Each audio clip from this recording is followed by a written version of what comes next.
Welcome, everybody, to the Loonacy podcast, sponsored by Roughneck Scarves. My name is Tony. I'm here with Dave, David, and Connor. Dave Stevens, David Sterling, Connor Ennis. I'm Tony Pervenanzi. We're coming today from Insight Brewing in Minneapolis.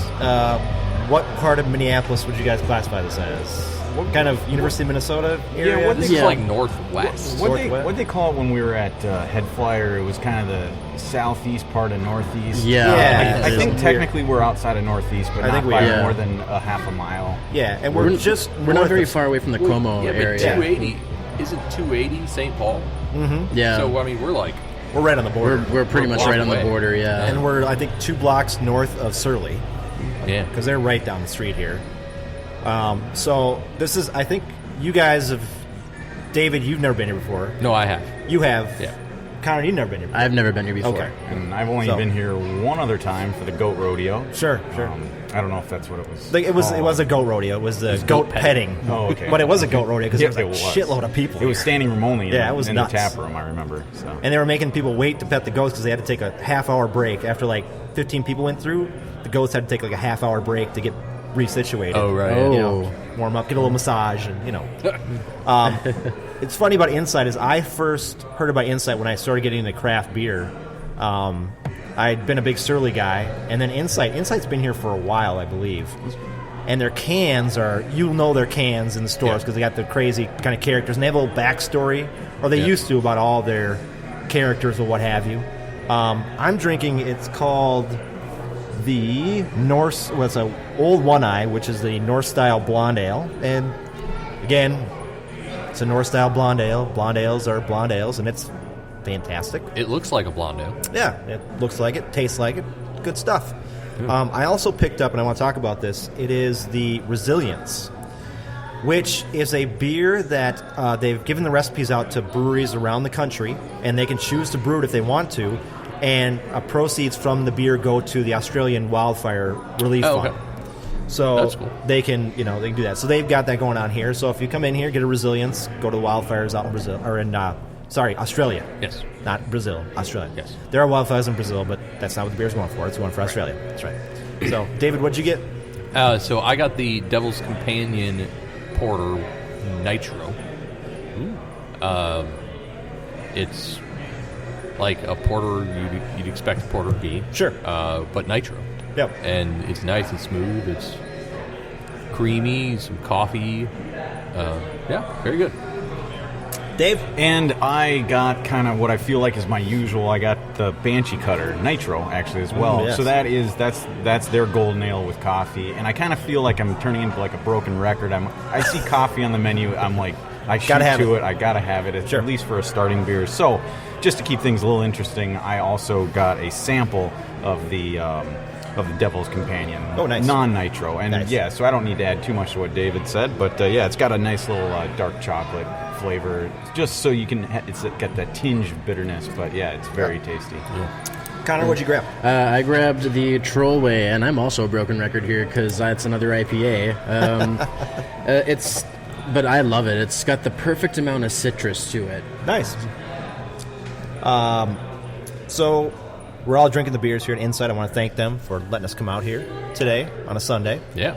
It is fantastic outside. We actually, David and I, before everybody got here, we were thinking maybe we could do the patio out here. Yeah, because it was just a little breezy, though. Yeah. And there's a little bit of a shade on the patio. And if you're in the sun, it's fantastic outside. If you're not, it's a little bit, crazy. Yeah. I mean, it would be the earliest we've ever done a patio. Oh, yeah, definitely.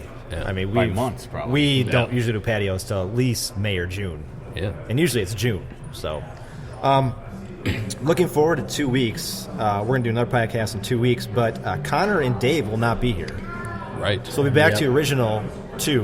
Yeah. And it might get crazy. It might get a little nuts. I don't know. I mean, Don't I wouldn't party too hard without us. Yeah, don't start crying yet. I haven't booked my ticket for my day job yet. But I mean, I'd say if you're giving it if you're betting odds, it would probably be 80-20 that I will not be here, unfortunately. So I'm gonna have to just soak this one up. The last time that David and I did a podcast together without you guys was Tom's Garage. Yeah, with Tom. Yeah. So it's been a while. We'll figure out where we're going to go, but if it's just me and David, it's going to be to be a lot of interesting things. Yeah. Do your best to keep it on track. Yeah, and it might be a lot of dead air. Yeah, we're going to wait. We need some stats. Where's Dave? Yeah, Dave. and it'll be like, wait, now that should have been Connor or Dave talking. Yeah, and now we're not going to have, in 2 weeks, we're not going to have Connor's new segment, the history of Minnesota soccer, which I actually enjoy immensely. Yeah. Yeah, it'll be interesting. And now that we're in the throes of the season, there's always plenty to talk about. Oh, yeah. There'll be a couple games to talk about, just like there is today. So, a lot going on. And speaking of games, as Dave said, the season started last weekend, and we have 2 games to talk about. Yes. Which the first game we played was against Portland. Was it Sunday night? Sunday, yes. It was the last game of the opening weekend. Fox, one of the primetime Fox Sports 1 broadcasts. Yes. Yeah, it's amazing. We're sitting here and there's already 2 games in the books. Yeah, it's last crazy. time we recorded was the season hadn't even started yet. Yeah. So we get to the first game here. It was against Portland. It was in Portland. First 2 games this year are on the road. So the first half, let's talk about the first half of that game, guys, because we looked like shit.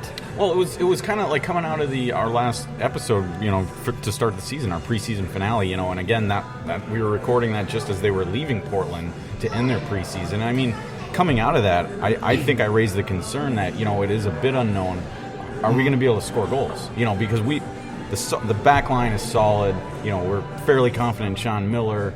And the defensive midfield positions look solid. They have depth pieces there added to that, but there was still a bit of a concern.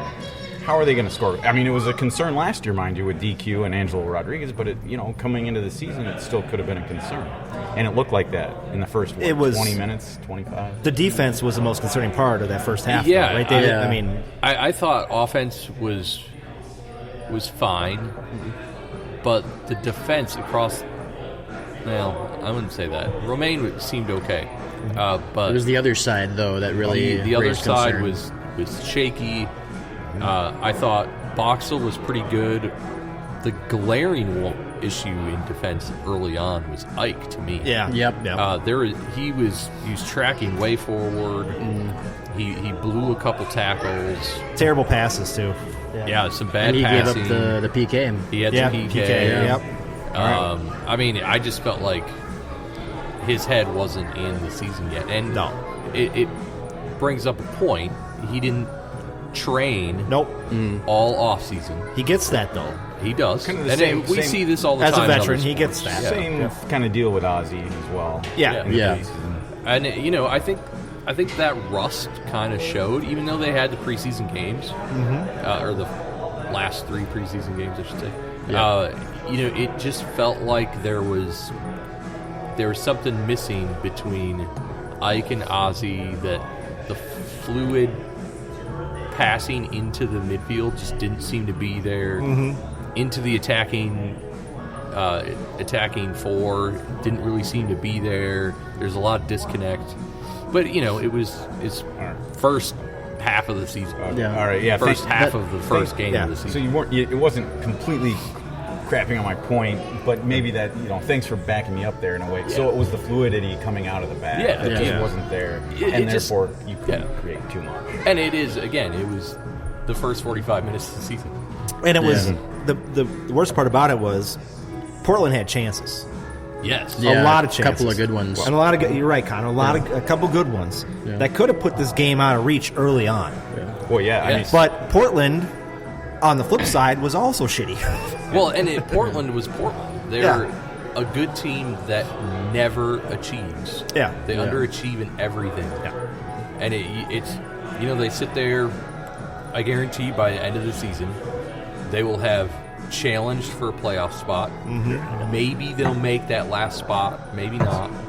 But in the end, they're going to be underachievers like they always are. And I think that goes back to Severese. I think he was obviously manager of Cosmos in NASL. He had a chance at him and instead went with Heath. And I just feel like his inability to manage at MLS is maybe showing. Yeah. I think I look at that squad and I say with the Char brothers. Yep. Diego Valerian. With Valeri. Yeah. They got talent. They got talent. This team's got to be working, and their defense is bad. We were able to nail them on the counter constantly because their center backs kept pushing up. Yeah. And their wings weren't terribly strong. I just feel like this is a good example of a manager that's let's get into the second half, because we go into at the end of the first half, we're 0-0. Yeah, and I think you would have, as a Minnesota fan, you're thinking, oh well, great, it's 0-0. Yeah, we should be so lucky. Yeah, we get out of the half, and our new number 10, Kevin Molino, scores a goal. Yep. Big confidence booster. Huge confidence booster. After the first half, seeing how, like I said, the first half looked like our defense was kind of on its heels a little bit, and we weren't pressing a lot. And in the second half, we came out and started just really counterattacking, pressing up, getting that. Molino gets the first goal of the season for us. That's huge for us, because we didn't know how that attacking third was going to work for us. Yeah, and I think a big thing that we have to look at is that whole sequence ended in really a pretty lucky goal. Yeah. But the pass from Finley was phenomenal. Mm-hmm. Yeah. The beginning of that started with Amaria blocking out on a header that forced the ball into, I can't remember if it was Ozzy or Jan who was able to feed it out to Finley. Yep. And then, of course, Lud was the guy that should have scored the goal. We're going to be saying his name a lot today, I think. We'll get into that later. But he was involved. Clark came out and got position, and Lud went flying, and the rebound was there there for Molino. I mean, it was a good. That's what you want. We didn't have any of that finishing. Not last year. No. Or, honestly, maybe a little bit in 18. Yeah. So, this is kind of something new. We had guys getting into the box, following the play, finishing when they needed to finish. Yep. So that was a really great first goal of the season. I liked it. Of course, that all was wiped away 5 minutes later. Right. Yeah, unfortunately. When Ike fouled in the box, on the edge of the box. It was a yard in, maybe. It was a yard in. And as a veteran, you got to think, why would you do that? You look where you're at. Yep.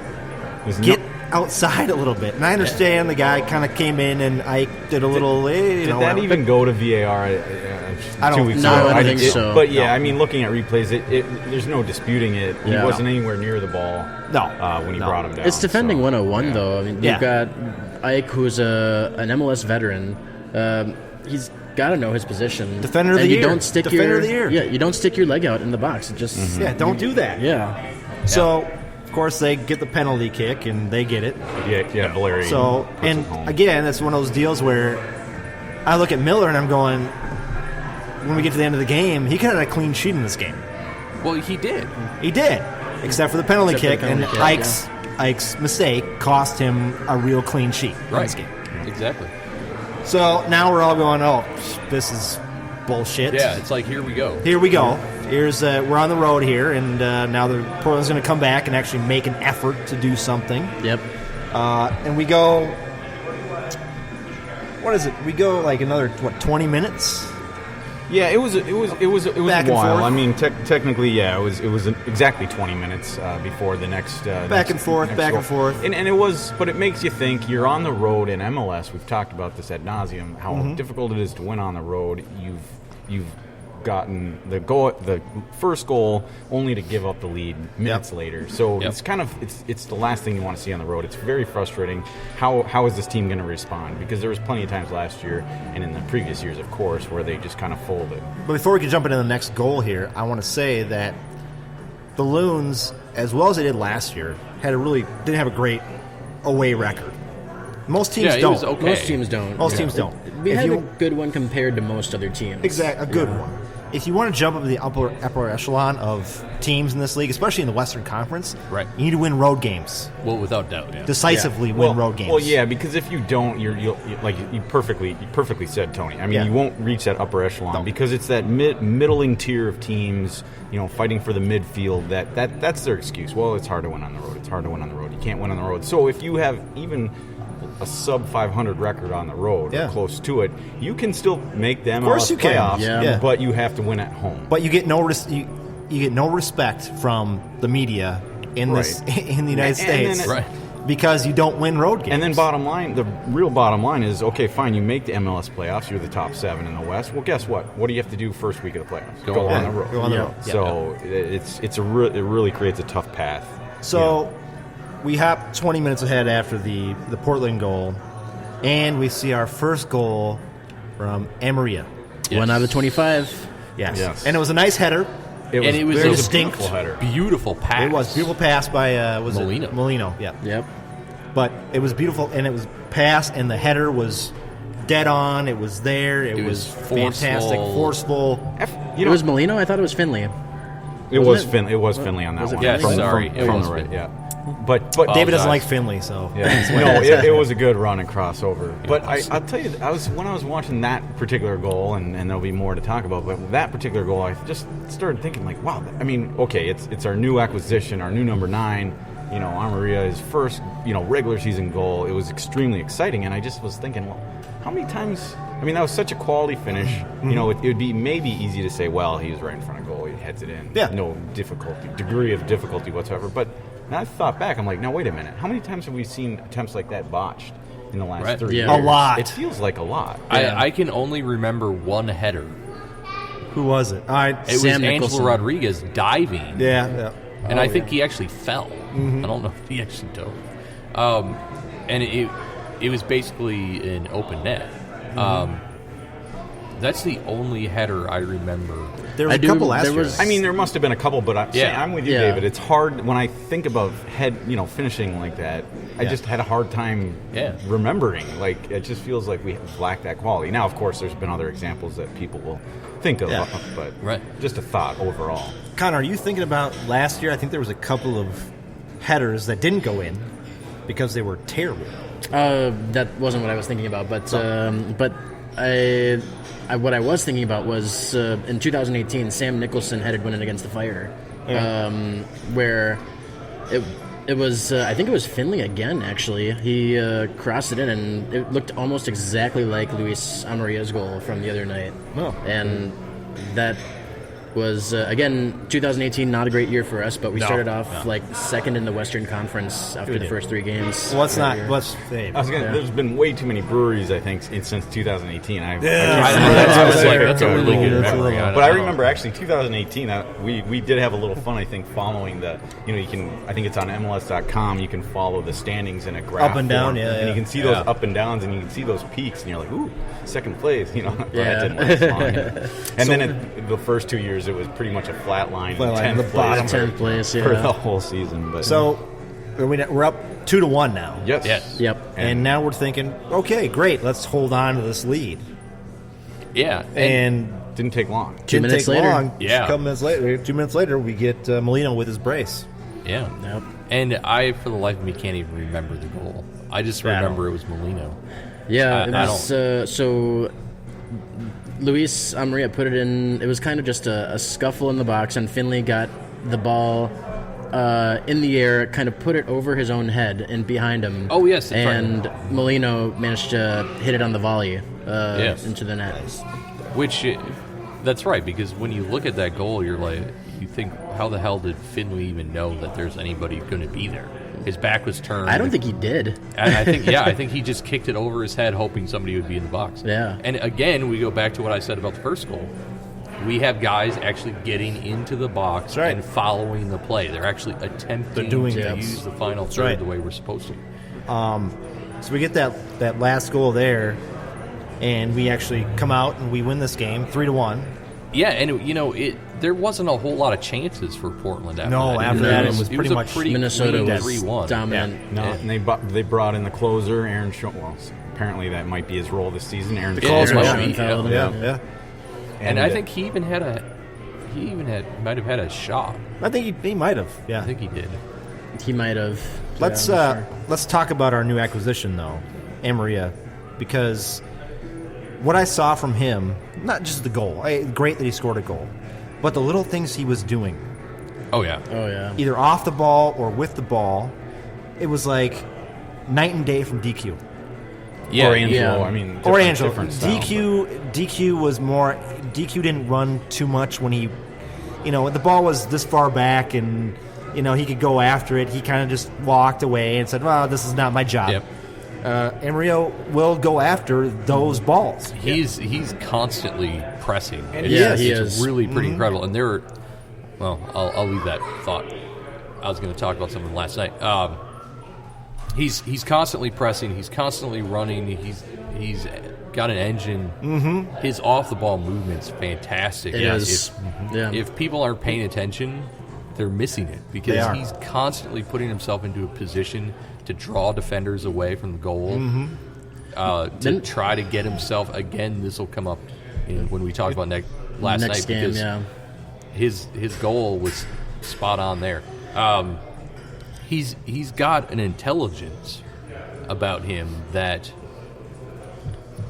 Angelo Rodriguez definitely didn't have. No. And there's something, I think Christian had a little bit of that, but Amaria, I swear, if he continues to do what he's doing, Minnesota we're going to have to sign him. It's going to have to be an option. I mean, it's exciting because we talked all off season about bringing in with Amaria bringing in an attacking midfielder, another 10. Yep. But I mean, we did not see Molino in that role very much last year. No. Oh yeah, To see what he's doing in such a short sample size already with Amaria is really impressive. It's really fun to watch, and even Finley on the right. I mean, I mean, the way they've melded. I mean, you can talk man of match. I think we named Molino for his brace, but I mean, you could have made a strong case. And in fact, I think Finlay was voted into the team of the week. Yeah, team of the week and man of the match for the Loons. But I mean, that first game, small sample size, but extremely exciting just to see the new piece, how it's working. I mean, because the style shouldn't have changed between last year and this year, but the results. Wouldn't think. Well, when you put Amaria into our team, Minnesota have never had a forward like him. No. Even with DQ. DQ has always been that guy who, when the attack is pressing, he's always there and he wants to get the goal. But then maybe the attack will peter out and we'll go back and DQ will be like, okay, I just got to walk back now. That's right. And Amaria, he's always running. He's always got his head on a swivel, and DQ didn't have that. No. And, and Amaria tracks back really well. Mm-hmm. And as we get into the next match, I want to talk about something with him last night. I mean, he's a different player. Yeah. He really is. So, before we go to the next match, just quickly, I want to say that Amaria, he's a talent that he's a grinder. He's a kind of a grinder type of guy. He's always on the ball. He's doing things. Yeah, and what amazes me is that if you looked at MLSsoccer.com before the season started, they had a list of who are the newcomers to look at. He wasn't even listed. He was at least honorably mentioned. I don't know if he was honorably mentioned. He was. The he last was. article, he was last article. Yeah. Yes. Again, but you look at it and you look at his first game and you say, you should be watching this guy. I get that there's bigger guys out there. There's bigger names. Well, he doesn't make the splash because he wasn't a DP coming in. Exactly. Right. And that's probably one of the bigger reasons. And in fact, 2 games in, look at those names and what they're not doing. Well, except for one in Kansas City, but it's something that I like it because all last season I liked flying under the radar. Yeah. Again, no one's taking us seriously. No one's taking our key signings seriously. Mm-hmm. Yep. I'm okay with that. I don't want us to get hyped. That's not going to last too long because we're going to talk about this next game from last night. Yeah. Right. So, roll out of Portland with a win. Yeah, 3 points. Roll into San Jose. Before we get to the game, though, I want to talk about. We do have to talk about something that I never thought we had to talk about in this show. Is the coronavirus. Right. Now, we've had issues out in Europe, especially northern Italy, where they played matches without fans. Yes. Because of the coronavirus outbreak out there. Yep. I didn't think it would extend to the United States, and it hasn't yet. But San Jose, that area has kind of an outbreak going on. Yeah, they've had several cases. Just to be clear, the coronavirus has made its way here. It has, yeah. but not as substantially as it has in northern Italy. Right. Yeah. And even today, northern Italy, they're closing the borders. It's ridiculous up there.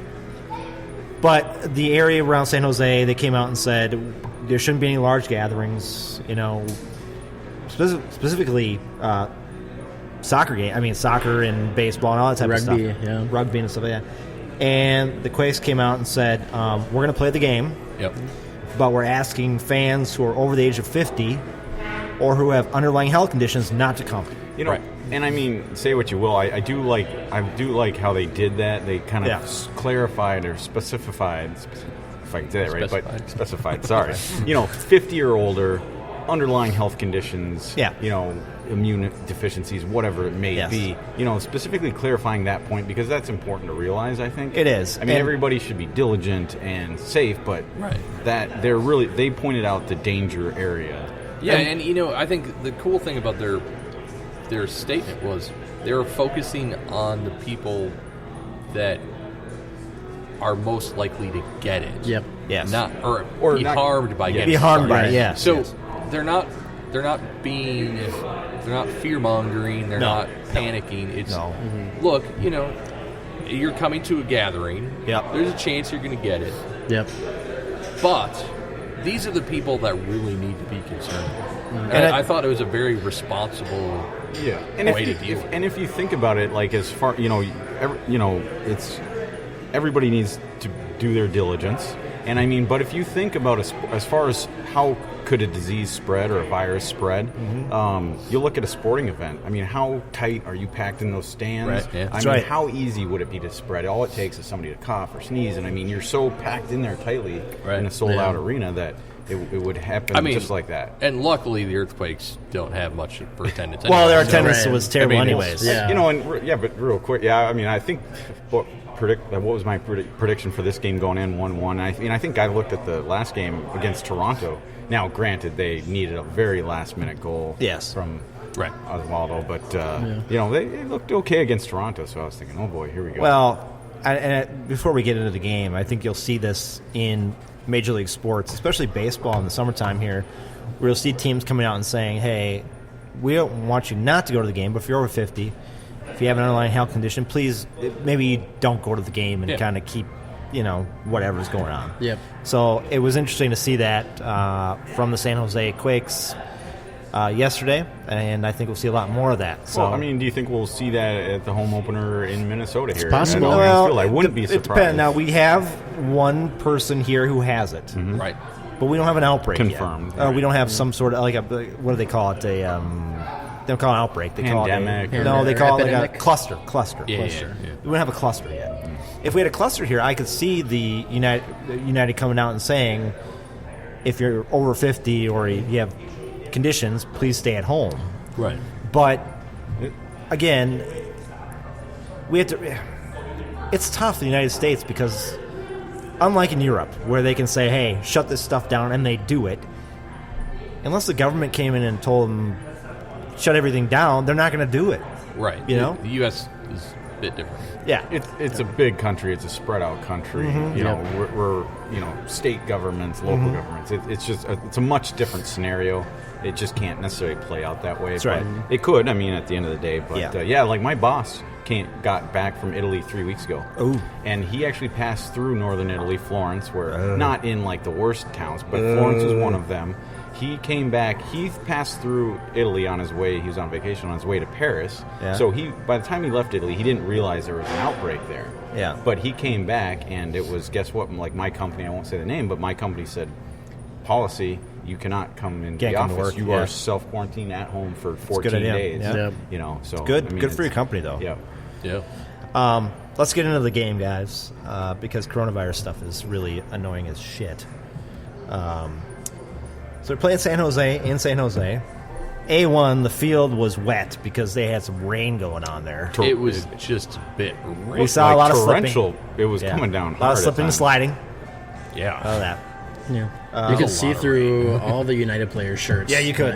Yeah. You could, which was kind of like, I'm sure there were girls watching going, woo! Well, and they have those. And what would you? I had a conversation with somebody last night. Those are bros. She was Those like, are bros. Why would, that's exactly what it said, and I was like, no, that's a man's ear. That is exactly the conversation I had with someone last night. And she asked me, well, why are they wearing those things? And I was like, well, and maybe I'm like, that's a very good question. Here's my thought. I know that they have like monitors that monitors like their heartbeat, all sorts of things, steps, heartbeat, everything. I think that's one of the main reasons, and I was like, maybe for a little support, and that's when the bro and man's ear. And for I'm sure for back support too. Right? Yeah, I mean there's compression stuff. Sure. I think it's mostly for that monitor.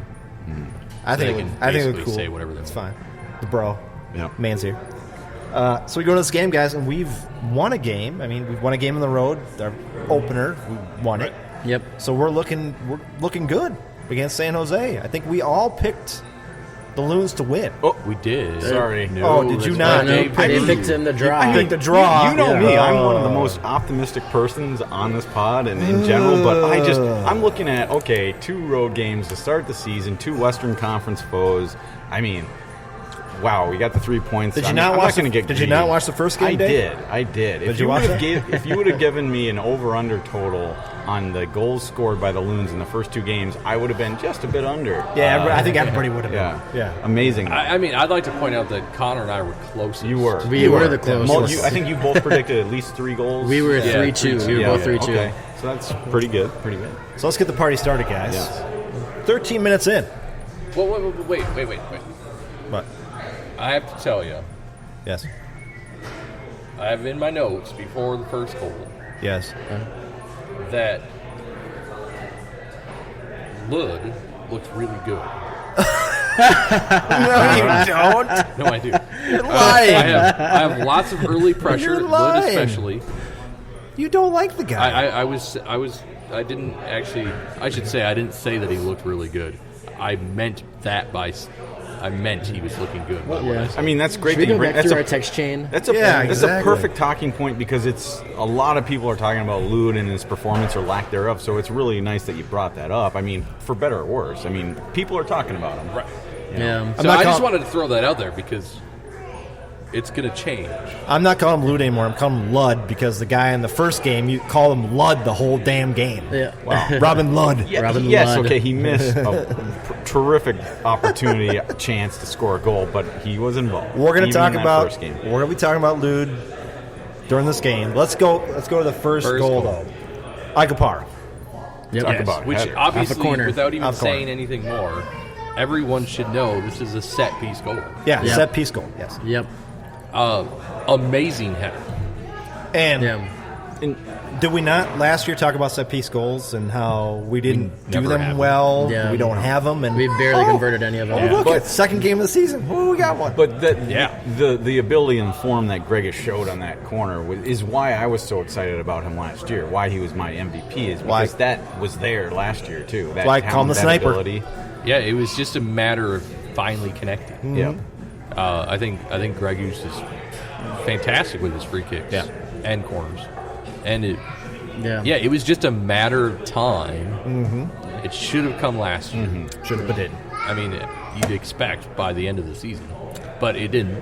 But now they've worked together a lot more. Yep. Yeah. They've worked on these things. They know how each other's works. Yeah. I mean, it also helped that Ike was basically unmarked. Oh yeah. Yeah, I think the ran defender right through the fell box. down. Yeah, I don't know. Yeah, I think Ike ran across the box, and the defender marking him got blocked by another one of San Jose's players. Okay. And then he tried to get back up and mark Ike, but Ike was just too fast, and then from then on he was unmarked, and nobody was ever going to... it came off his head so hard that would have hurt to get hit by that ball. Oh yeah. I mean, that would have hurt. He's wearing that band. That helps. Yeah, he's wearing the band. I mean, it was a fantastic header. Great to see a set piece in the first set piece goal in the first couple games. Yeah. Of course, it was talked about last night on the broadcast a lot, but of course Ike was drafted by San Jose. He was, the first couple of years back there. Yep. You keep forgetting that. You always think of him as a Kansas City player. Can I be the downer? Can I be the No. downer? Why? Can we wait? We praised up the team. Can we wait till later? 1-0. Yeah. And the left side of the defense was getting trounced. Yes. And then, what happened after we scored a goal in Portland?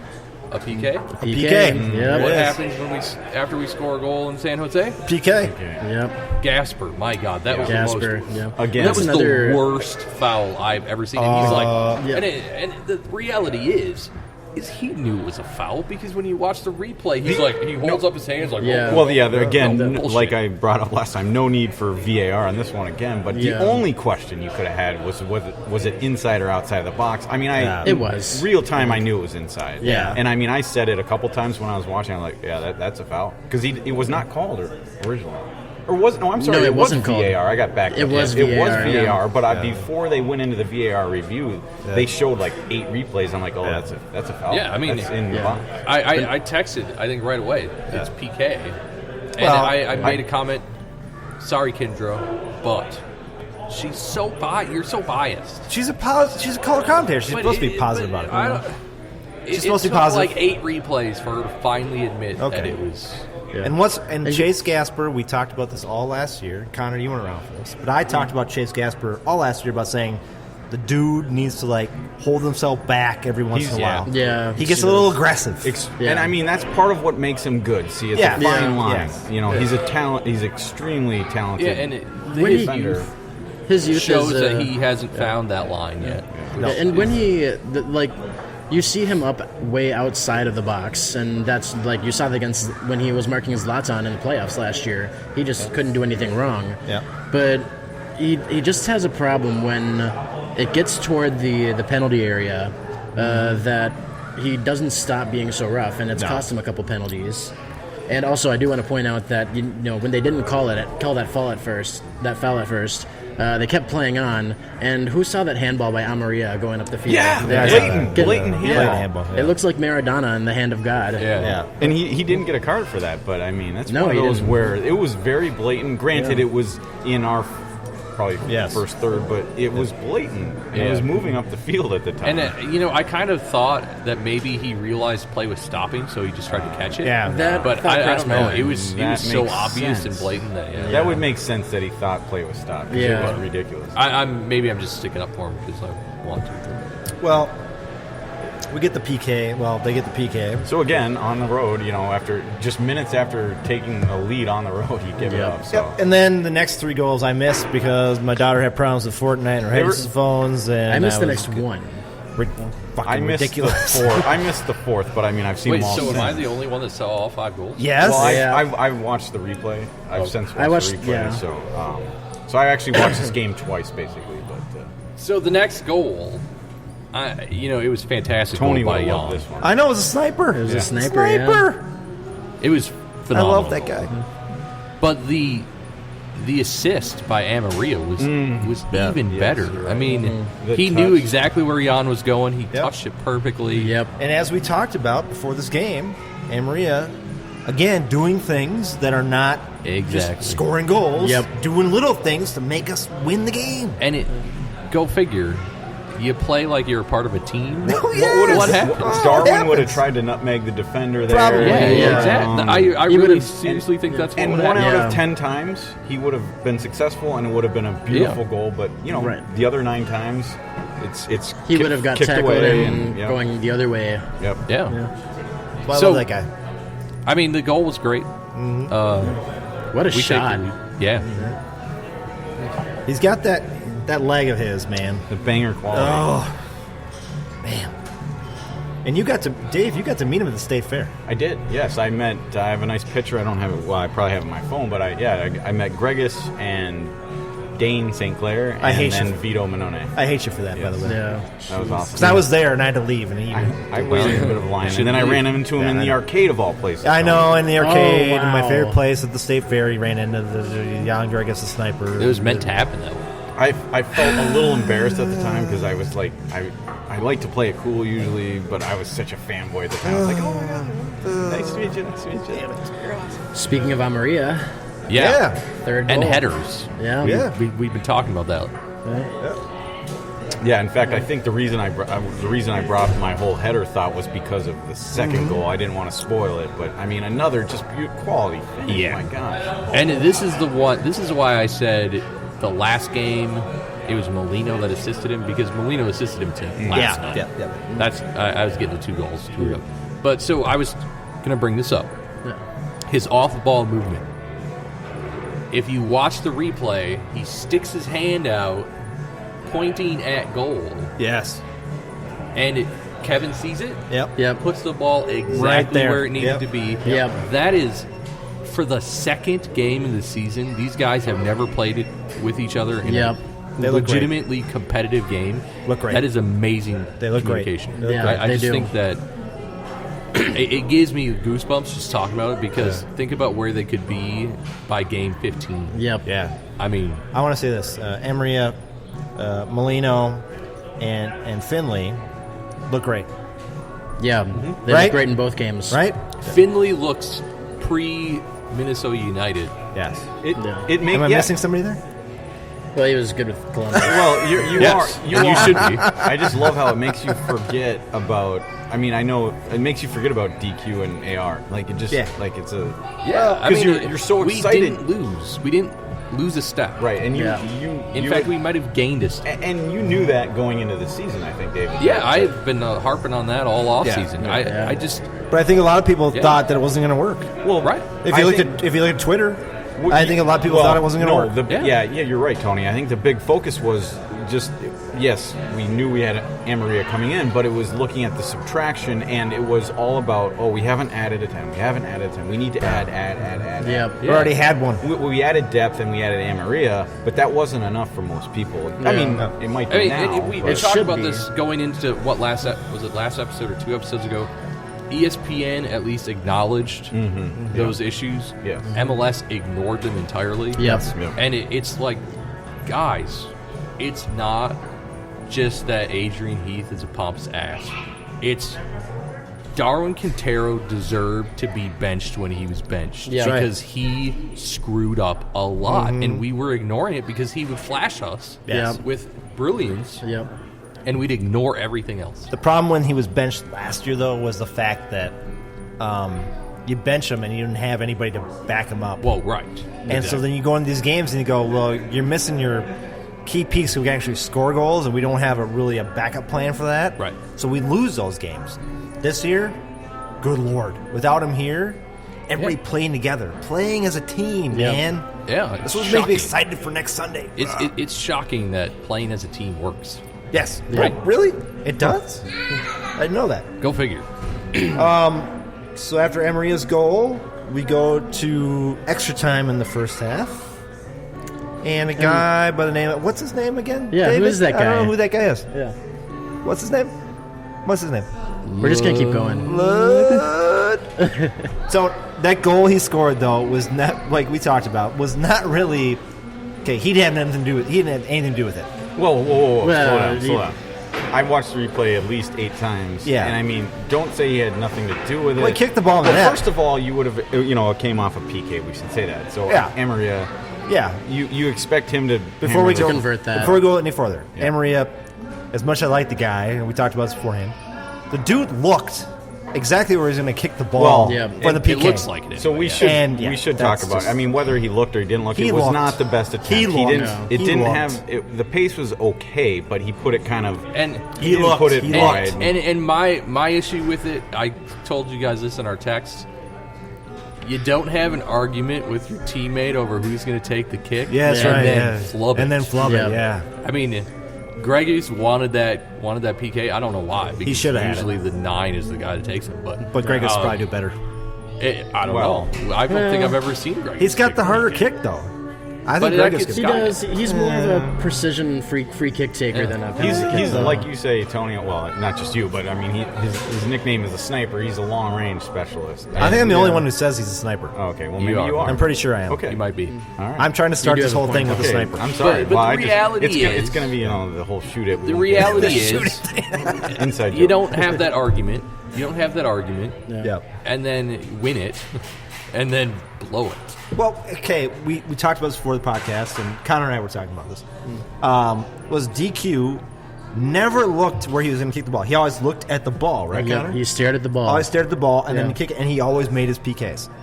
And Maria looked in the left corner before he kicked the damn ball. Well, and the problem, his eyes went this way. I was like, what the hell, man? With his pace, he may have made it if he put it in the corner, but he put it right kind of center. Center. That's PK 101. Don't look where you're going to kick the damn ball. But, and that's to Dave.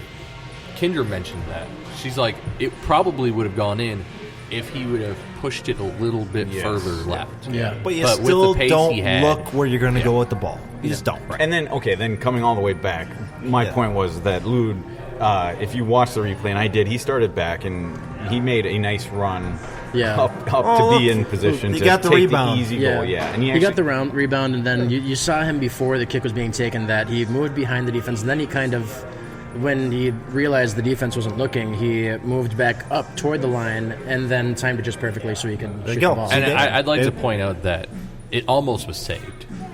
What? Come on. The goalkeeper got a hit. Are you still being the downer? Okay, because I have to reiterate. At the beginning of the game, in the first 15 minutes, I was thinking he was doing very well. So as the game has progressed, I've gotten more and more irritated with him. So yeah, I'm going to be the downer on this one. It's the load thing, yeah. So we get the lewd goal there.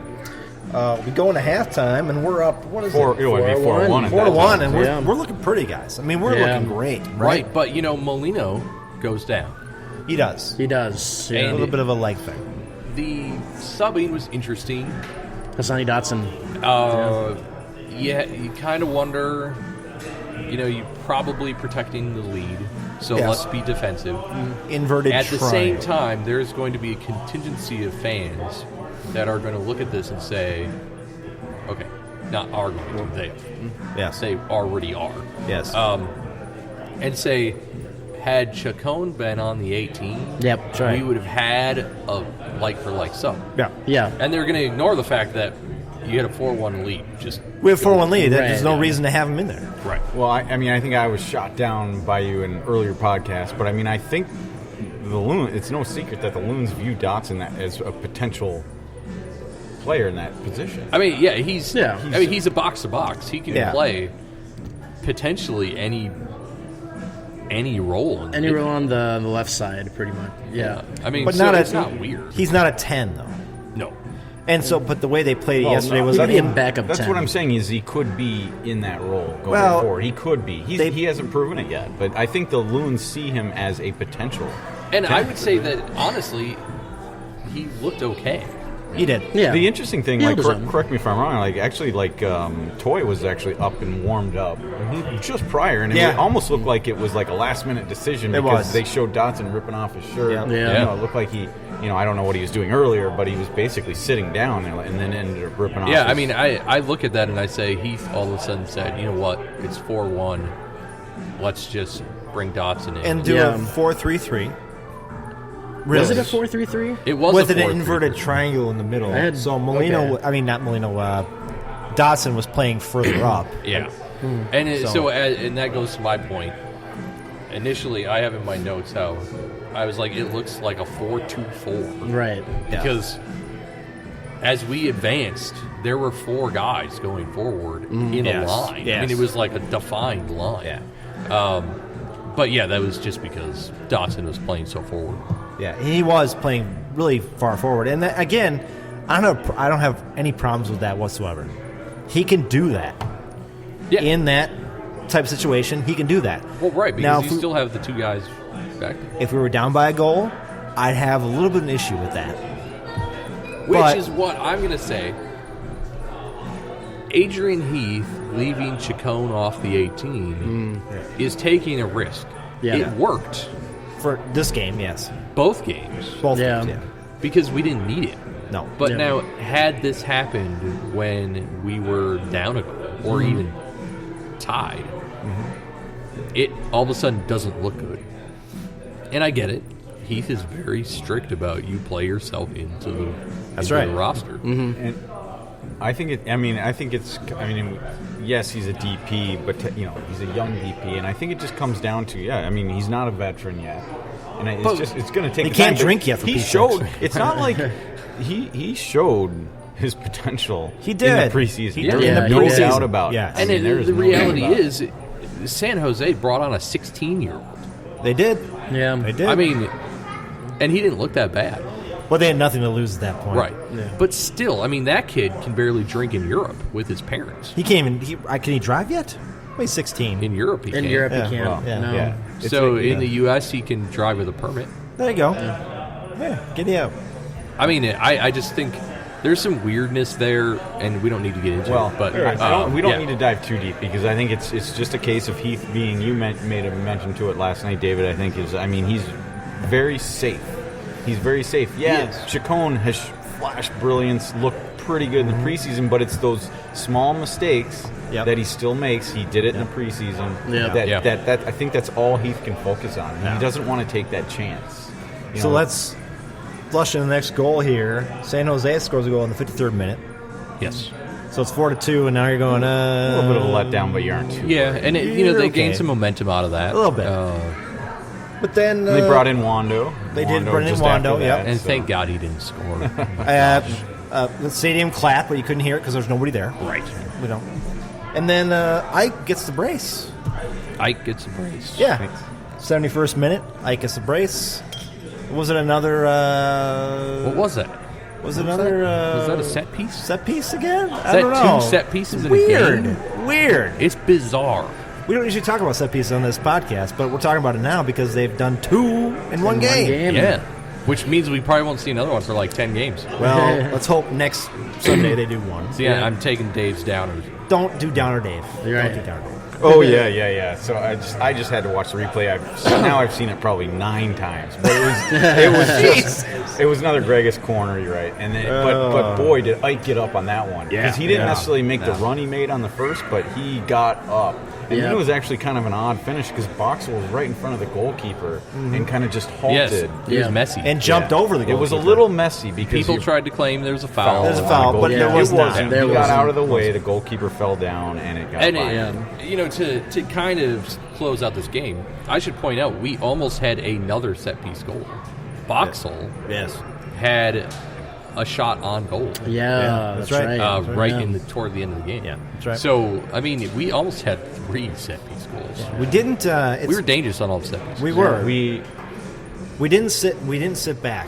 When we went up, 4-1, we didn't sit back at all. Yeah, I mean, I really liked it. And Dave, to your point about Dobson playing advanced roles, I mean, we weren't as good with Molino in there, but it still showed Dotson was able to help push the offense forward. Yep. We never really sat back and hoped for the best. And it was nice. Just to clean up, no surprise we saw Aaron Schoenfeld come in again in his closer role. The closer role. That's what it is. We'll see how it goes tall white forward. guy. And then we also got our first glimpse in the regular season of Raheem Edwards. Yeah, we did. Came in very late. I think he proceeded to foul almost immediately. But I mean, he looked good in the preseason, so it's nice to see him get on finally. Yeah. So. And we want to see him because depending on what happens, and we'll talk in the second half about our preview of next week, he probably will play into plans for next week. Yes. So we get this game, we get 5-2, get the victory, right? So we're 2-0 now in the season, coming back home here. Unfortunately, not first because Sporting had to go Sporting- and whoop the ass again. Yeah, if you want it now, I guess on the bright side, so like I said earlier, 8 goals in 2 games, 6 points after 2 games on the road in the Western Conference. 8 goals scored, the if you want to get ticky-tacky, Kansas City has a larger goal differential. By 1. Plus 6. And then you one. look at the 2 PKs, though, unfortunately, this year. exactly that right. was made up Exactly Gavin right. Reich, and Yeah, that it would made have been difference. at I mean, least that one could be a of those. weird trend that we have to pay attention to. Yeah, we have to watch that stuff. Oh, I will say, maybe we'll look at the same later, but Colorado, right on their Yes. tails with 2 victories. Well, as and actually, that standings, it's a logjam on top. It is. With Sporting, Minnesota, Colorado, Yep. and Dallas. Dallas is in I mean, fourth. What's Dallas doing what there? type of weird thing is that? But of I don't course, know. LAFC still plays Of course they today. do. Yes, Today. and they will, Yep. of course, win. Sure. Yep. And then Nashville plays against Portland, too, today. Right. That's That's an right. interesting- Nashville's in our That's gonna conference be, now. I'm interested to watch that. I think this Or are they? Nashville-Portland is the late game. I'm kind of interested in Portland. that one because it's Nashville looked good in their opener at Yeah. home, and Portland not so much. I so- mean, let's talk about that, though. So, they both are winless. Nashville has a -1 goal differential. Portland has a -2 goal differential. Yes. Neither team has looked good. Oh. They've both only scored a goal. Wow. Or, sorry. I It's take after that back. one game, though. Yeah. Wow. I mean, it might be a snooze.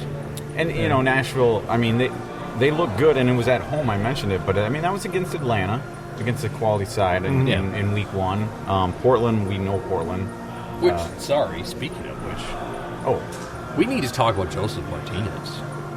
My goodness. Yeah. Yeah, I don't yeah. generally talk about Atlanta on this podcast. Yeah, quickly we'll talk But, about him, yeah. You know, ACL tear out for the season, that It's you devastating. never want to see that. He's Yeah. obviously shoo-in for MVP talk every season, Did you- Golden Boot every season. See the rumors they wanted to trade for, was it Was it Daniel Sturridge? No, they wanted to trade with Houston for, Yeah, for Ramirez. Ramirez. And Houston Oh, turned him yeah. down, did Houston see said, that, nope, yeah. not going to do it. which is surprising considering he doesn't even start. But Yeah, well, they need depth. they do, and they'll get it. They have money. Arthur Blank's got tons of money. But yeah, to Connor, Sturridge has been talked about. Yeah. Sturridge has been like worldwide banned from soccer until like June, though. Yeah. So Oh, see, they there won't you go. get him. It'd be Until fitting then. for Atlanta. I mean, it's a big downer for Atlanta, and a big downer for MLS in general. Yeah, I mean, he's a marquee player. The marquee player, but we'll see what Atlanta can do without him. Yeah. Yeah. So do we want to talk Madison after the break or now? Let's just talk Madison quickly here. Okay. Let's get into it just like for 2 minutes here. So, Madison FC was, of course, an affiliate of ours Yes. last year. Yep. We kind of thought they'd be an affiliate of ours this year. Right. going into the season, In the certainly, season, yeah. sounded like it. And Chicago Fire has now come in, just basically stolen the affiliation Yes. from us. And now it's a fuck Madison. Yeah, pretty much. So, which is an interesting thing because we had thrown some guys to Madison last year. Yeah. We had some, I think St. Clair was there for a Yep. couple games. Toy was there. Toy was there. Harry was there. Carter We had- Manley was there. Exactly. We had some things going on there. Now you look at it and go, well, where are we going to be affiliated now?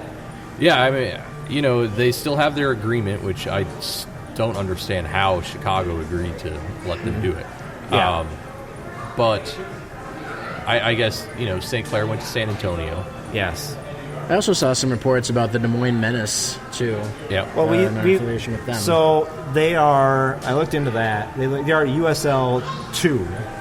They are going to move up to USL 1, get a new stadium in 2022. So once that happens, I could see United then affiliating with them, which would work out. But Yeah. 2022, that means our academy is up to U18s at that point. Yeah. I don't Yeah. think we need an affiliate. We should have our own team by that point. Well, we'll see.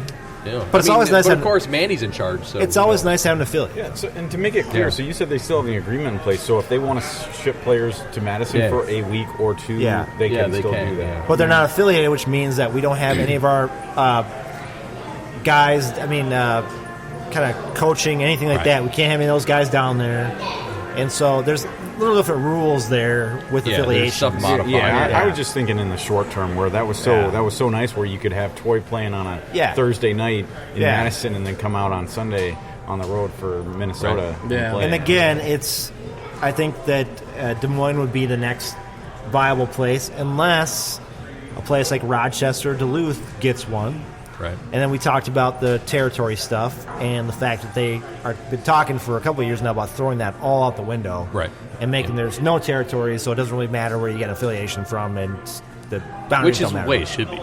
Which is and I'm sure it's a matter of the CBA, as I mentioned in our text. Yes. So you'll have to wait till the next CBA unless they agree to discuss it before that. Well, before we go here, we're in the 25th season of MLS this year. Yeah. I don't think territories should matter anymore. No. I mean, you're a national. You're the big leagues, guys. Yeah. I mean, you have really big chance to overtake NHL. Right. As the fourth biggest league in the country here. Yeah. So territories don't really work anymore. I agree. So we're heading to break. We come back. We've got some, of course, history stuff with Connor. What else do we got? Anything good? Well, we'll have the preview of next discussion of next week's game. And naked Japanese guys at a festival. Are they samurais? I'm not going to say. Let it sink in, though. Naked Japanese guys at a festival. We'll talk about that when we come back, guys. All right.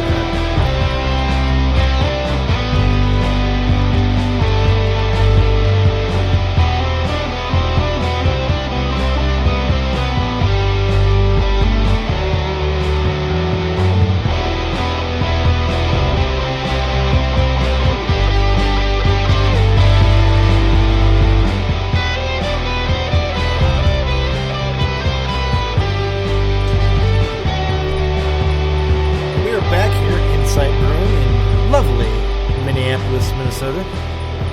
Got some more beers, didn't we, guys? David, what'd you get? I got the Lord of the Lock. That's what I got. Oh, you did? Yeah, same beer. Yeah. Good beer. Stuff. Seasonal beer. Yeah, it's a great hazy IPA. Good stuff. Good stuff.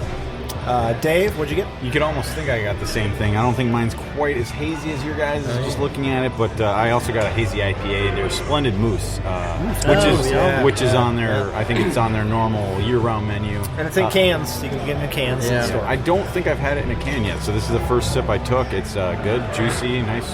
What do you expect? So a little outside of my wheelhouse, which is great. Connor, what'd you grab? So we all went IPA this time. I went with the Dank Bot. Here. The Dank Bot. The Dank IPA. And it's definitely a lot less citrus, but more kind of. I'm getting a hoppy and malty, maybe a little malty, somewhat. And sure. but it's good. I like it. It's I think I'm a bigger fan of the Trollway though. Yeah. Do you find it piney? I taste some pine maybe a little bit. Maybe a little. Yeah. I wouldn't say that right off the bat, but it's maybe a little. And so all these beers, guys, Insight, in case you didn't know, pretty much all the beers we're drinking, except for the seasonals, they're available in stores.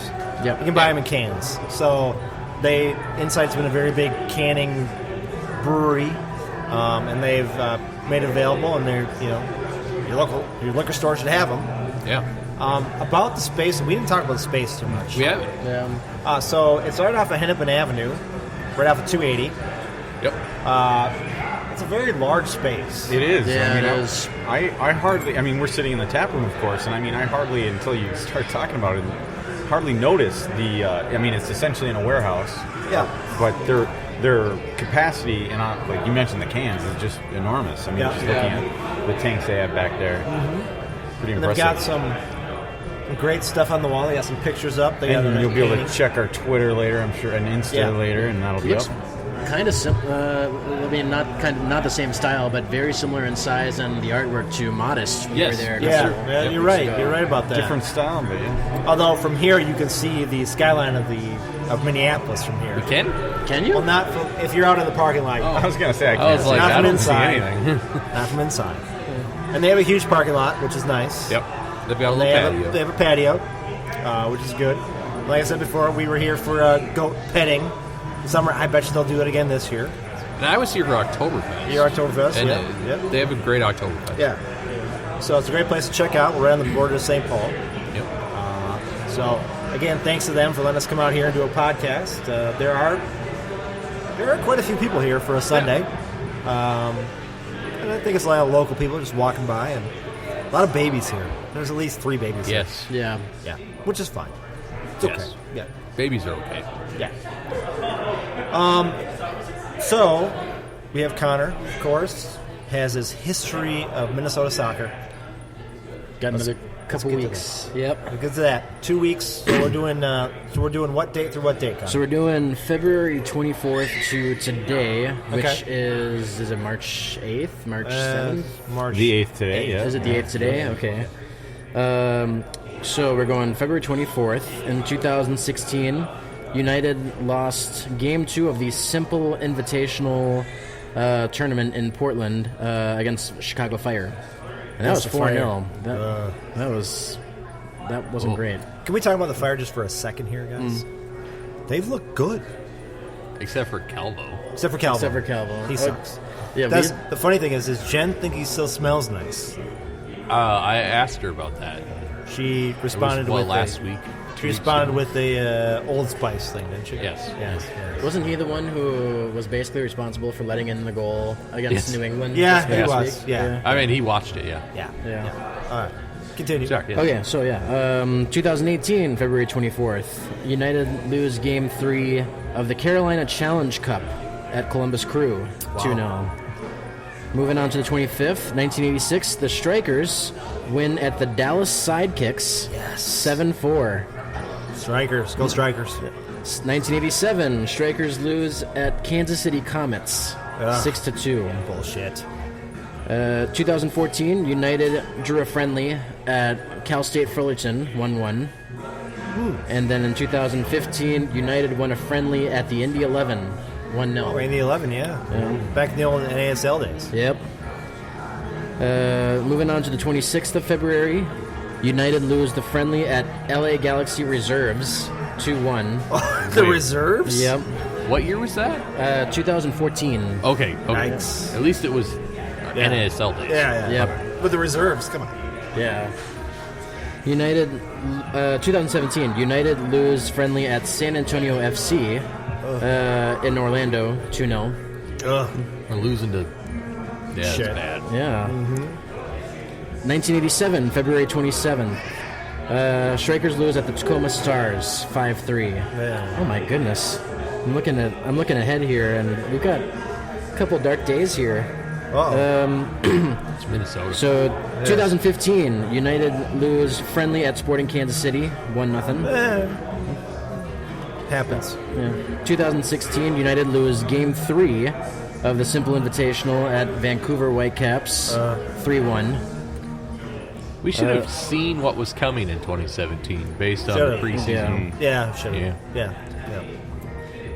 February 28th, 1987. I don't know why I said 2000. Strikers lose at the Dallas Sidekicks, 3-2. It's a low game for an indoor soccer league. Yeah. All right, now we're moving on to March 1st.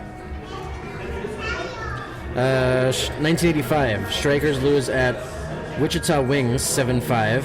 The Wings. 2014, United lose a friendly at LA Galaxy, 3-1. Not surprising. At Galaxy. Yep. Not surprising. All right. March 2nd, 1986, Strikers lose versus Chicago Sting, 8-3. And we've got a win coming up here, guys. This time last year, March 2nd, United win the season opener at Vancouver. Okay, I remember that. 3-2. We were I think we were at Finnegan's. We were at Finnegan's, yeah. Really? The season opener was today? Yeah. We're at Finnegan's. Not today, but March 2nd. Oh, sorry. March 2nd. Yeah, that's right.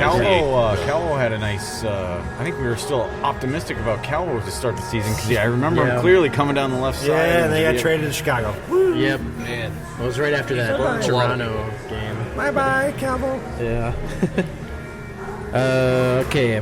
March 3rd, 2017. That was the inaugural United MLS game at Portland. Oh, God.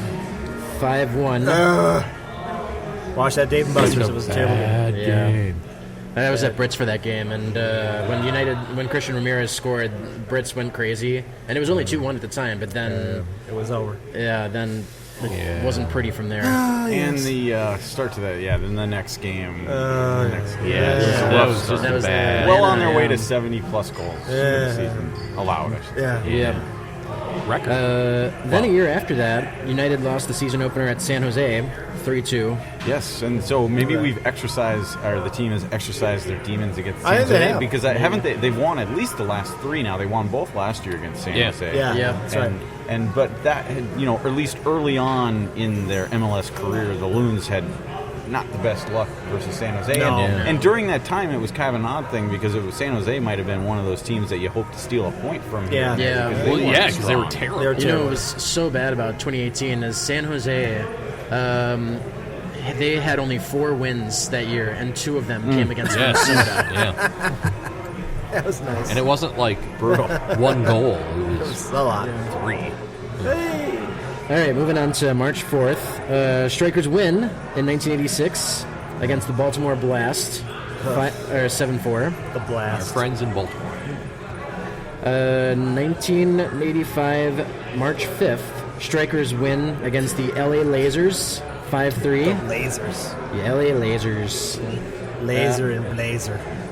Here's a good one. 2013, March 5th. Minnesota Stars rebrand themselves to Minnesota United. They're nice. Say that again. Say the year. I'm sorry. 2013. I believe I remember that pretty clearly because that had kind of the early days, but that was the early days. We'd go up and watch games, and I mean, I bought a T-shirt and everything. I don't remember that day specifically. I certainly remember that season. I was in Colorado. I literally just moved to Colorado. Yeah.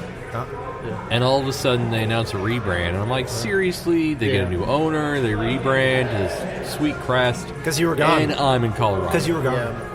They said, Sterling moved out. Let's rebrand. Yep. And that started NASL discussion group on Facebook. Let's not get into that closer. Which, Connor, someday maybe you'll hear stories about that one. I'm just looking at that. I'm still. Does that exist still? It does. Because I'm blocked. Here's why I bring it up. I'm still joined to that group, but I had muted it years ago. I'm blocked. I can't even see. I unjoined it. Johnny blew that shit up so bad one night.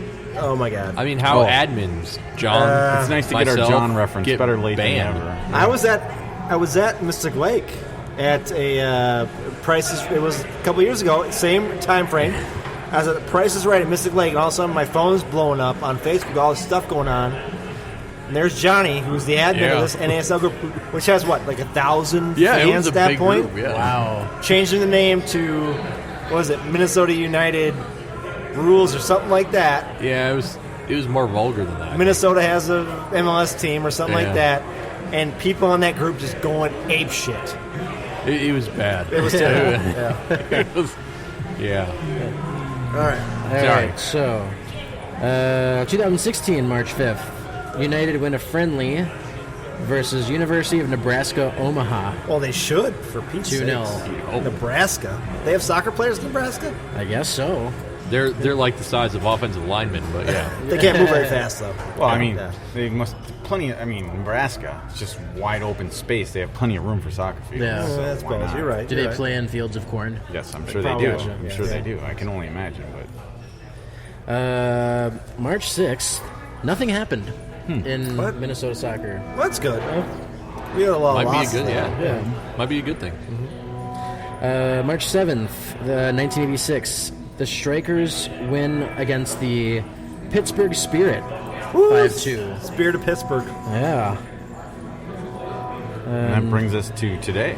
That brings us to today, yes. Which 1987, March 8th, Strikers win versus Cleveland Force. Nope. 3-1. Steamers, sorry. Not Force, Steamers. It's really nice. I love the segment. It's really nice because you think, especially for, and I was involved in these NASL days, but MLS, as far as like, I would call myself a young Minnesota soccer fan overall, but it's great looking back, and because Minnesota does have a rich soccer history. Well, like I said, I was a Striker fan.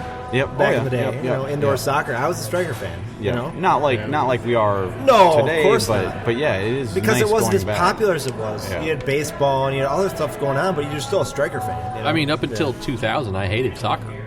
I didn't hate soccer, but I was completely indifferent about soccer until about the same time frame. I think I've told this story many times. It was the 1998 World Cup that put it on my radar. Maybe Connor, I was literally in Montreal checking into a hotel during the World Cup final. And we were like checking into the hotel, and we're like, what is going on? Yeah. We had no idea. And they're like, it's the World Cup final. And we're like, and France won, and Montreal went nuts. And my buddy Marshall and I, were just like swarmed into this mass celebration, and from that day on, I was like, wow. Who was your favorite player from that cup? Zidane was on that, I would imagine. Thierry Henry. No, Mexican goalie. Oh, from that World Cup. Yeah, Campos. Yeah, but he Campos. Yes, you're a big Campos fan. Yes, but he was. I was talking about the final. Oh, well, I'm talking about the whole World Cup in general. Yeah. I gotcha. But no, it was So it was from basically '98, but essentially the next World Cup cycle, 2002. That's really what got me started on soccer. Well, 2002 was the big one for the U.S. over there, and they beat Portugal. That's right. They made it to the quarterfinals against Germany. I was living in the UK at the time, all of the UK, everybody over there was like, "How is the US doing so good?" Because they were all underestimating the US so much. I was watching the quarterfinal USA versus Germany in 2002 in Wales, actually. Oh, really? That's where I was working, but I was watching that day at a small little pub. It was nice. And '94 was huge because it was the World Cup here. Right. So that's really when I started out. But I mean, I don't know about you guys, but I played soccer since I was in second grade. I played for a long time. But it's just so funny. I look back at it. I mean, 1994, I mean, I don't want to age myself, but I mean, I was old enough. I was a big sports fan. I was in, 94? I won't even do the math. But bottom line was I was a sports fan, but I hardly knew that the World Cup was going on. And it was happening in this country. Yeah. Right. It was great. Such a shame. That's why I'm hoping, 2026? 2026, yep, when it's U.S., Canada, and Mexico. And we'll be going to some of those games. Definitely. The closest city is Kansas City. Chicago wasn't even in the conversation. Kansas City's appropriate. I understand why Kansas City is in it. Chicago was not because of the whole Soldier Field situation. I get it. Well, that's part of it. I mean, I look at Kansas City, and that's such a soccer town. That's where we started going to watch MLS games years ago. It's just a great environment, great place. But I mean, do you think that the World Cup game's not going to be at Children's Mercy Park? It's sure it is. You don't think it'll be at Arrowhead? It could be at Arrowhead, in their 50,000 plus could be. capacity. How big is Children's Mercy Park? It's about the size of Allianz. It might be slightly bigger as far as numbers, but we've seen Gold Cups there though. Yeah. I mean, they filled it out for Gold Cups. So but it's maybe 24 at the most, I would say. But here's the deal. It's not like they're going to be playing like a semifinal game. It's going to be the opening games at that place. Yeah. So, I'm a little pissed that Lambeau Field didn't make it past the first round. Why would you not want to? Who's going to Green Bay for soccer, Sterling? It's an 80,000 seat stadium. It's a big stadium. Yeah. But think about it's historic. How can people get there? It's the greatest stadium on the planet. How can people very get much there? Is. Well, it's easy, Tony. It's easy, Tony. Packer fan over here. Tony, getting to Green Bay is easy. You fly into Chicago and drive a couple hours. Exactly. A couple hours? Wait, I think they might have an airport, but I'm not sure. But you could definitely fly into Chicago and drive. An airport for what? Like little prop planes and shit like that? Or what? Come on, guys. It's the Austin Straubel Airport. Oh, that's there. awesome. Yeah. You guys know why there's not a World Cup game there. You understand it. Yes. Yeah.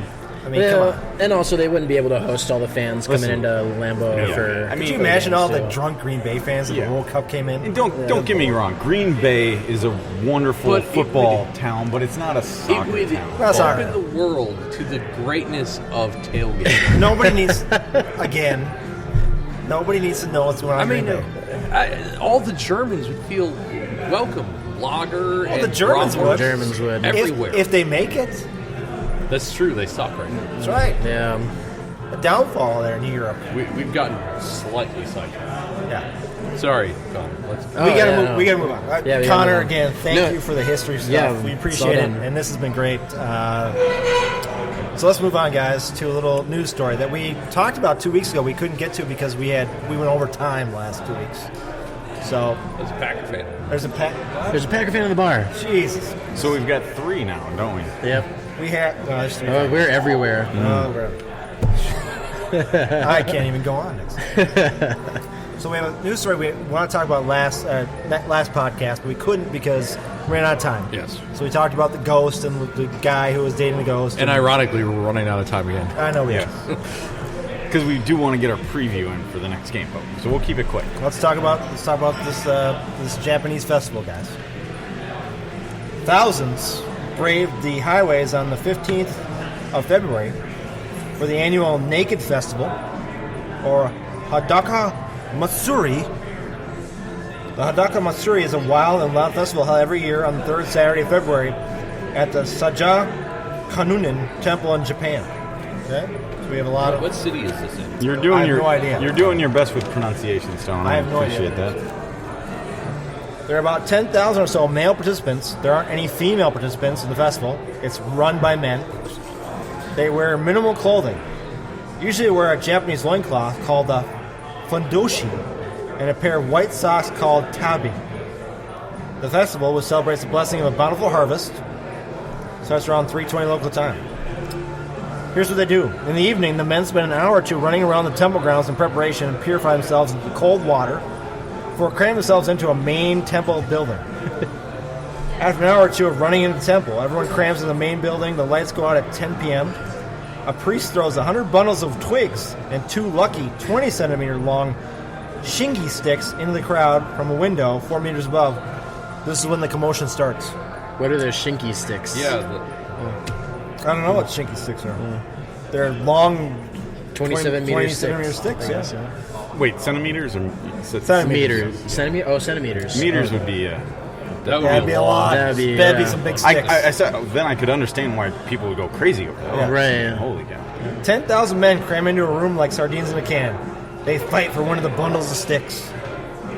Whoever succeeds is guaranteed a year of good fortune, according to legend. The whole thing lasts 30 minutes, and participants usually emerge with a few cuts, bruises, and sprained joints. Visitors come from all across Japan and a few from abroad to take part. Some attend the event alone. Many participants join in as part of teams representing local businesses. So they have businesses who must sponsor stuff. The festival evolved from a ritual that started 500 years ago during the Miramaki period. The villagers competed to grab paper talismans, which were given out by priests at the temple. More and more villagers wanted those lucky talismans. The ritual grew in size. However, they realized the paper would rip apart when they fought for it. The ritual was always performed fully clothed, but they felt the clothes got in the way. So they used to perform it with clothes on. And they decided that we should be partially naked or fully naked because of you gotta love the history, but wow, I don't know. Like if you're on Facebook events and you see Naked Festival, Now this is designated as an important intangible folk culture asset by Japan in 2016. So this is a big deal. It's actually one of several naked festivals they hold throughout Japan. Now they hold in Yatsukudo. Men in loincloths fight and carry kids through the mud as a method of exorcism. So, I haven't been to a lot of these like big music festivals that they do like out like west. Burning Man. But I mean, essentially, don't they turn into like a naked festival eventually? Well, yeah, but that's a very different, I think. But here's the deal. I mean, to put this into perspective, 10,000 naked guys in Japan fight for some sticks. Yeah, I know. I'm trying to put this in context. What could you compare this to here? Not in the here. United I don't know States? what you compare it to here. It's tough.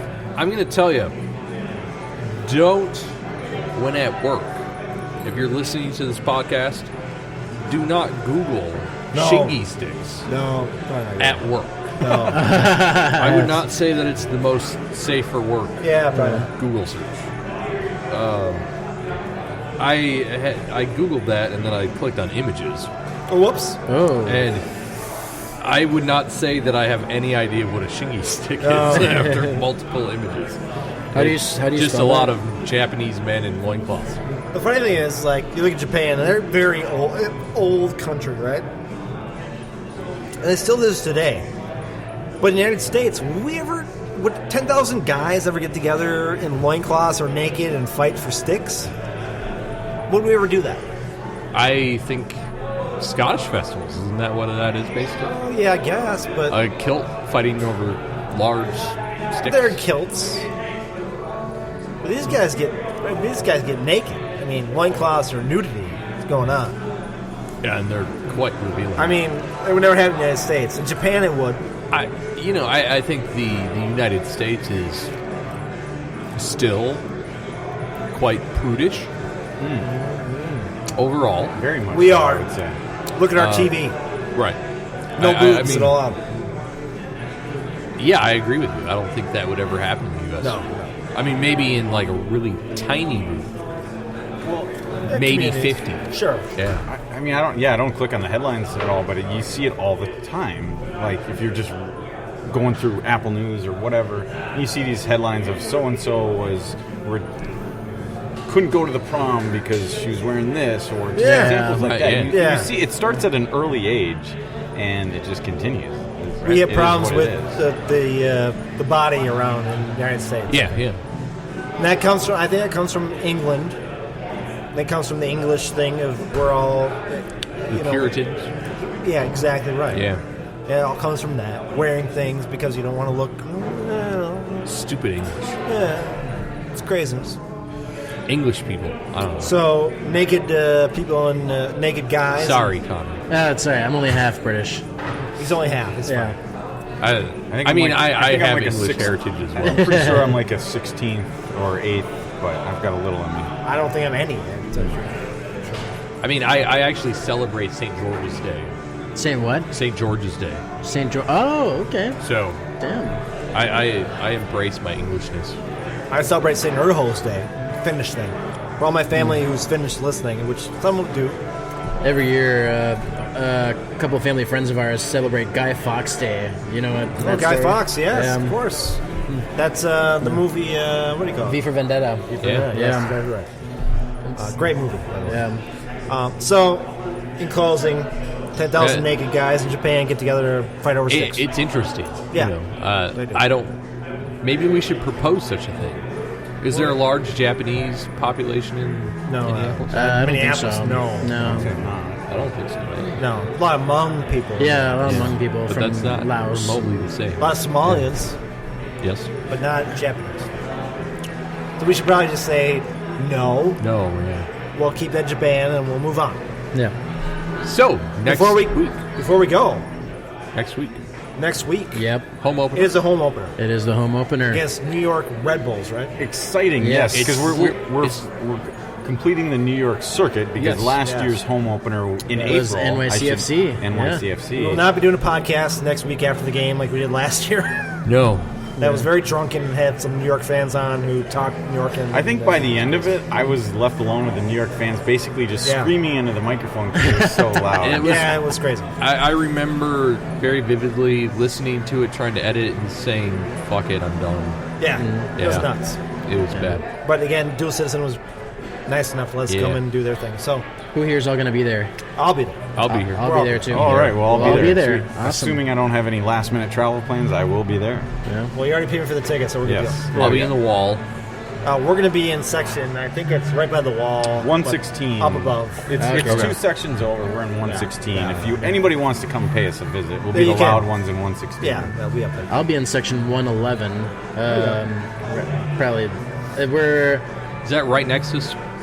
No, that'd be on the other end. No, it'd be on the other end. So, like, on 116, if you're right next to the wall, if you go down the long side, I'm about halfway through, I'm like 20, 30-yard line, probably. Okay. So just for context, I know one of our listeners and fans, Nick, he is in 118, and 118 would be the last section in the upper deck prior to the one. Yes. Okay. And we're in 116, So I'll be there. I think it's going to be I'm telling you, guys, I'm looking forward to it.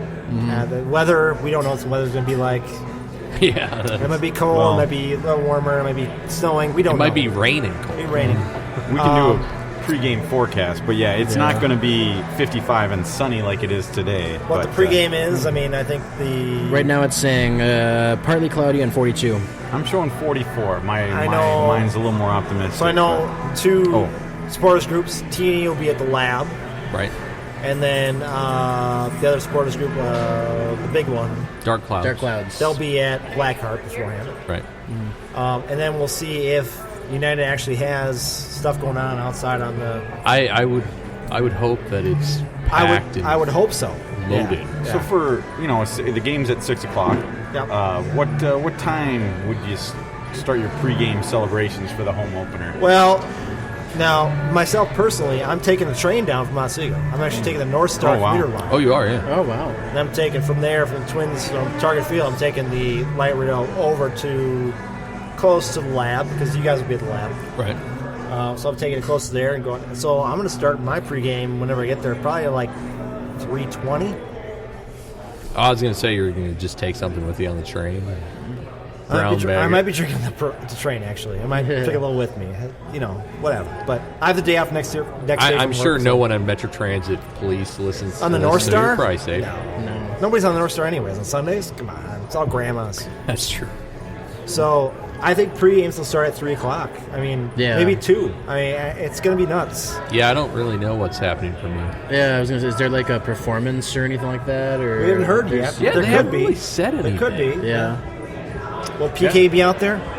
Will PK be out there? Oh, he'll be somewhere around there. I'm sure. He'll be roaming around. Oh, yeah. So we're not quite as afraid of the Red Bulls as we were New York City FC last year. No. New York they're on 4 points right now. Right. They beat Cincinnati at home to start the season. Whoop-de-doo. And then they did go out to Salt Lake and earn a 1-1 draw. Yeah. But, Cincinnati is a goat rodeo. Sorry. There's another Packer fan. There you go. 4-pack. We're up to 4-pack friends. We better wrap this up before it gets. We're going to Cincinnati, get overrun. Cincinnati's a goat rodeo. By the way, I want to say this before you guys start talking. We have 2 road victories, guys. Yep. We do, yeah. Should we be scared of the Red Bulls? I don't know. I don't think so. Well, at this point, it's interesting. The Red Bulls are actually a really similar team to us. They don't have a lot of possession. Yep. They also tend to attack from the right, which Chase Gasper, hello, be ready because you're going to be the guy they're coming after. I don't think their defense is very good. No. So they let in that's 2 goals against us. Cincinnati. Yeah. They drew on the road at Salt Lake. And I just got to your point of possession and the draw. I mean, they did manage a 1-1 draw on the road at Salt Lake, but they were outpossessed 64-36. Yeah. Outshot 21-4. Yeah, they're not. So, I mean, they're going to be, I think, better than what we faced. Yeah. But really, what am I not much better? I don't think. Portland. Look at Portland. Yes, Portland. The result didn't go Portland's way, but I mean, they were a threatening team at least in the think first they're better half. than Portland. I think they are. Yeah. I mean, I could be completely wrong. But I'm not terribly worried. Look at what we did in the first 2 games. Yep. We're very high right now. We're coming home for the home opener. I cannot see a loss here. I think. I don't think so. It's fairly safe to say home opener. We're all going to predict wins here. I mean, scoreline. Yeah, I'm not going to change my predictions. Yeah. Score lines, we're going to change. I mean, we'll talk about score lines during the week on Twitter. Right. But I mean, I can't see a loss. If there's a loss, something drastic has happened with this team in the week leading up to this game that affects it. Well, let's Molino, consider we don't know Molino, Molino. Exactly right. Very well be a change. I mean, personally, for me, even if Molino's healthy, I'd prefer they keep him out. It's a long season. Yeah, I mean, do we expect to see maybe a Dotson in the starting? Do we expect to see a Chacon in the 18? Well, or starting for that. In my opinion, I think we have to move Lud to the 10. We have to bring Edwards on the left. Mm-hmm. You have to have Chacon on the 18, and move on from there. I just don't think Could they want play? Could they play a 4-3-3 though, like they did in the last part of the San Jose It's game? Adrian Heath, so yeah. They could, but they don't have to. They don't have to. They don't have to, but Yeah. Heath Acina kind of works. Right. So we don't know. And, side note, Watson comes back from Argentina. Yeah, he canceled. He canceled his trip. He canceled again? Yeah. Okay. Well, I thought maybe we'd see Reynoso at the game. Regardless, he would be a spectator at the game. Of course he would, even but if- what I'm saying is, a lot of people are talking about needing a 10. And Molino has shown that he can play 10 very well. through 2 games, he certainly has. As much as I wanted to reach through the television and take a 2x4 to Lud's head last night. Yes, you did. I'm sorry, Robin. I don't actually mean that. He still likes you. I would really like to see him at the 10. Yeah. I would, because that's much more natural position. And we'll see. I mean, maybe if Molino's out, maybe Lod gets over to the 10. Maybe. And you get a little difference. You get. Yeah. And now, with that said, we looked pretty decent. We did. 4-3-3. We did. I mean, quote unquote decent. But with an inverted triangle type of deal, Right. where you got what's his nuts moving further up. Dotson. Sorry. His name's not what's his nuts. It's Dotson. Dotson moving further up in the attack and doing what he can do. I mean, we saw it last year with him as a rookie. He can be an attacking type of guy. He can. We saw some goals from him last year. Yeah. He They were good even goals. last night unleashed a potential banger. Yeah, He released exactly a couple of them that Daniel Vega couldn't hang on to. Yeah. So he's got potential. So we'll see what happens. Again, my thought is home opener, 2 road wins. It's all in the cards for the Loons this year. Yeah, This, I this summer. just hope they can keep this points per game streak up. Yeah, I mean, hope 3 so too. points per game. I mean, that's We'll be at 102 by the end of the season. Right. So let's keep it up, fellas. Let's do an Arsenal undefeated. Yeah. Let's not get ahead of ourselves here, David. Hey, Come on. I'm trying to be optimist. Look what Liverpool's doing. Why can't United do the same thing in the Guys, MLS? come on. We're going to just run the table, win the Open LAFC, Cup, come Community on. Shield. Sorry, Community Shield. Community I Shield? just Shield, flipped the to supporter shield. EPL. Supporter That Shield. was my fault. We rarely reference the EPL, and, Right. I made a Liverpool reference. So. All right. And, MLS Cup. So I think we all feel we're going to win next week. Yes. Or this Yeah. Sunday. I think the I'm chances not- are pretty good. And we'll all be there. So feel free to tweet us about your predictions if you want to. You guys have anything else? I don't think so. No. Are you taking one last look around for Packer fans? Or what? Yeah, I was, because Okay. a new No group Packer came in, fans. so I just wanted to make sure. No Packer fans. All right. I want to say thanks to our sponsor, Roughneck Scarves, official scarf supplier to MLS, USL, and US Soccer. Get custom scarves for your group or team at roughneckscarves.com. Tired of the same old uniforms and cookie cutter templates from Nike and Adidas? Looking for a unique, completely custom kit for your youth club, Sunday League, squad, adult, or even pro team? Icarus FC can help you create the kit of your dreams at an affordable price. Let them help you design your custom kit today at IcarusFC.com. I want to say thanks again to Insight Brewing for letting us come out here and do a podcast. For myself, Tony, for Connor, Dave, and David.